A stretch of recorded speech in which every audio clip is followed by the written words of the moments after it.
Welcome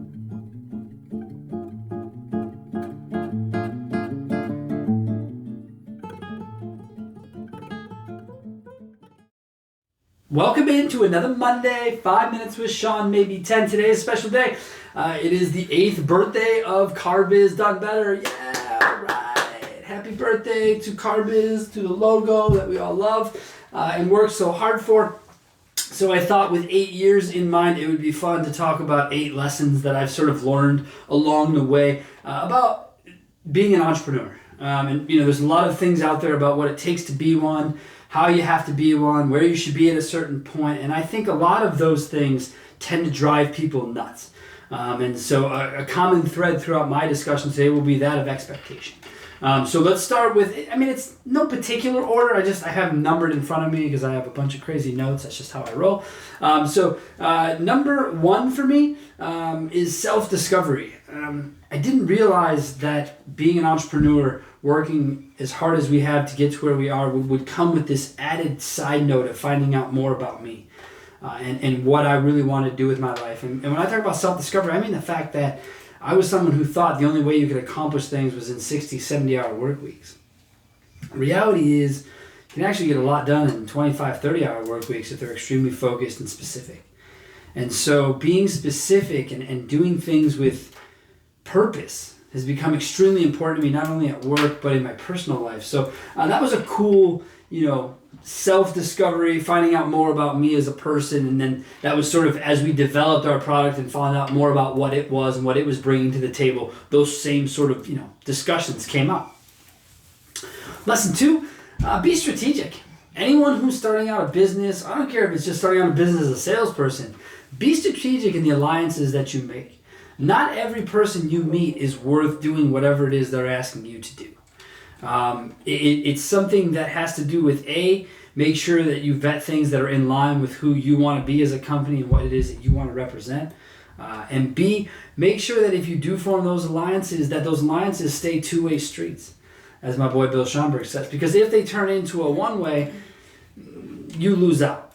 And you end up doing a lot more of the work than the other party, and that creates animosity, and then there are other issues along the way, so it's not really worth it.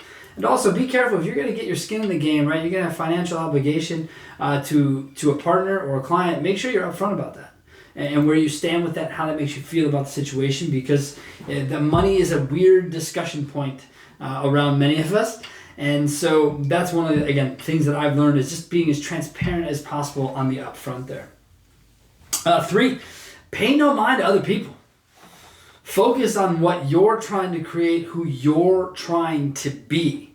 I can't stress that enough. When we started out, there was no one to look at, except for people who were doing things like consulting and bigger training agencies, and that doesn't really apply to what we were trying to do or what we were trying to scale. So I had to step back and say, all right, what is anyone in any space doing that's similar? And then when you don't find comparables, you start reaching, and that starts to create these sort of mind games, as I like to call them, that go on, where you're just like, should I try this? Should I move here? And the reality is that if you're just focused on you'll get through any of that. People might have, I remember, I'll never forget, we were at our first show ever. And we were part of this weird, they were doing a spin-off part of the show. It's like Vendor Alley or something. I don't remember the name. Something like that. And so here we are. We got this chance to be there and be a company. And all these people around us were talking about booking deals all day. I'll never forget. I looked over at Jeff. I'm like, dude, what the fuck am I missing? How is this possible that all these people are assigning deals? And then you start talking to these people. And they're like, yeah, we give everything away for 3 months. And you're just like, shit. Okay, see, so there's some content. I was worried about what everyone else was doing, and I wasn't focused on me. But then we reined that focus in and became about us and had a great rest of the show. And see, again, that comes back to shit I put on myself. Nobody put that on me. Everyone was just telling me their excitement for what they were doing. How I took that is my own fault, something I've definitely learned along the way. 4 is find your balance. both with work and life, dude. If you're going to be an entrepreneur and you really want to be a successful entrepreneur, I'm pretty sure it's going to take crazy balance, because you're going to need support systems from outside of work. You're going to need support system inside of work. So you're going to have to figure out how to balance those things. Now, look, I'm fortunate to have a very small crew that I roll with. So it's pretty easy to keep all of ourselves on, doing their own jobs, because that's how we have it worked out. But that didn't start that way. And I certainly meddled in everybody's business in the beginning, because again, that's what I thought. Everything I knew about being an entrepreneur, I read out of magazines or in articles, man. That's how I've learned my whole life. So those expectations, again, there it is. It's just, they get so big in my own head that at points I was driving myself crazy. I really was. It's one of those things that I'm really glad that I've been able to figure out and find. Put your clients above all else. That's lesson number 5. What I mean by that is during business hours. That's the most recent lesson that I have learned. And I don't really have very good business hours. But the fact that I'm trying, the fact that I'm working to secure certain days in my life, that's important to me to do that. And to make sure that I can have that for me to recharge. But when the business light is on, there's nothing more important than whatever a client needs whenever they need it. And I knew that lesson previous to the pandemic, but man, did it come to the forefront for a solid 12 months thereafter. Because in order to maintain and keep what we had going on, we had to put the customer first. If that means price concessions, that means long calls that went into the morning, then so be it. It doesn't matter. We needed to do whatever was necessary. Which again is something that I learned as a salesperson, both after 9/11 as well as during the Great Recession, Cash for Clunkers time, is you see when you have those opportunities to try and get back on the other side, you have to take full advantage of it.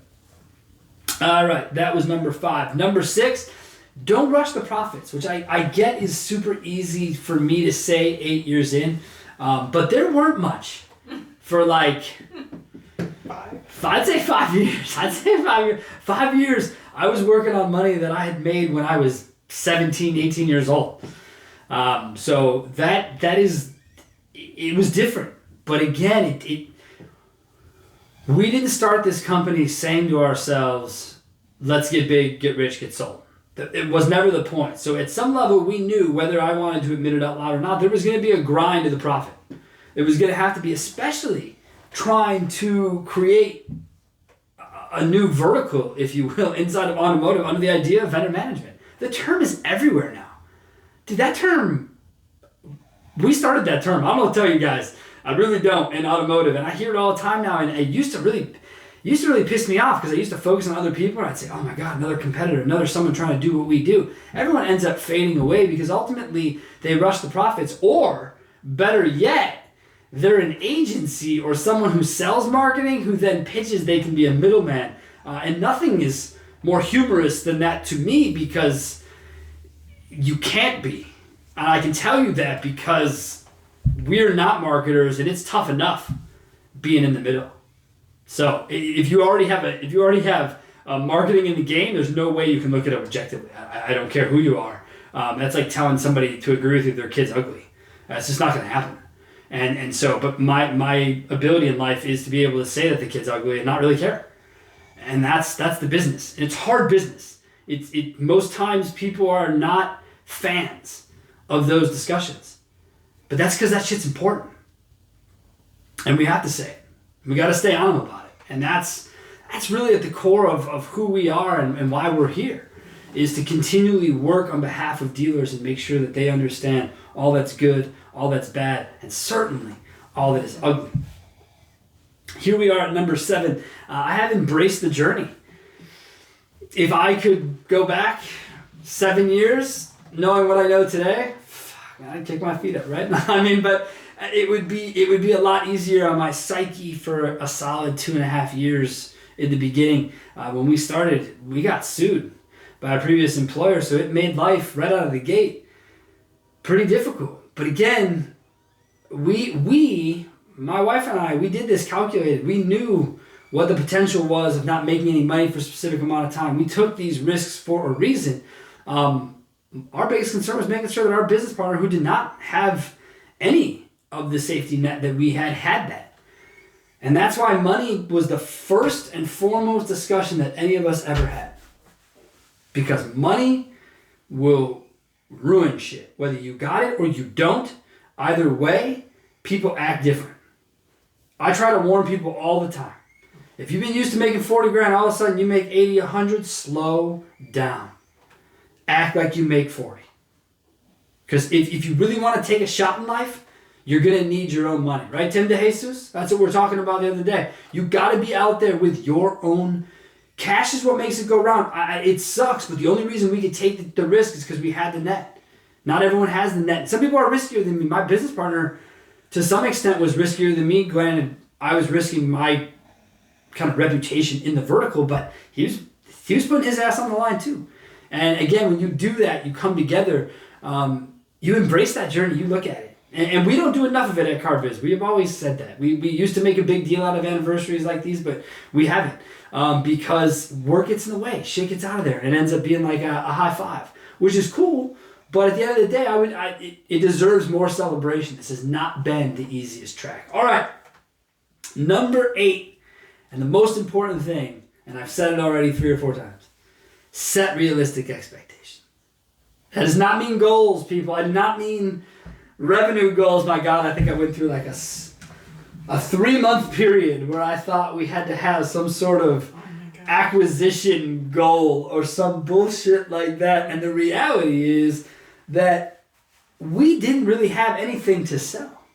I mean, we joke all the time, me and my business partner, that this is 2 guys and a laptop, man.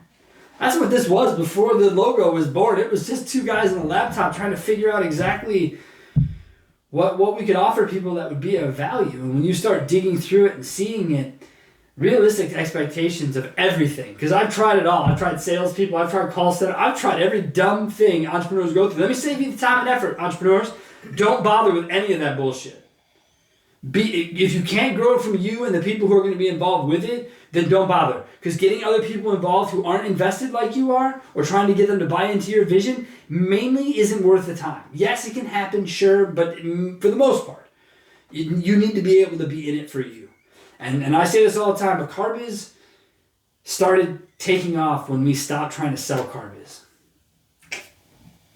When we just let the CarBiz value speak for itself, and we talked about having who we are, what we do out there in the world, and then people, what is that? What does it do? And then boom, a conversation starts. So I hear all the time entrepreneurship is difficult. I'll be honest with you, I've learned we put that shit on ourselves. Be more realistic in your expectations. Enjoy the journey. Thank you all for being a part of ours. We really appreciate it. And here's to another 8 years. Thanks a lot. We'll see you again next week.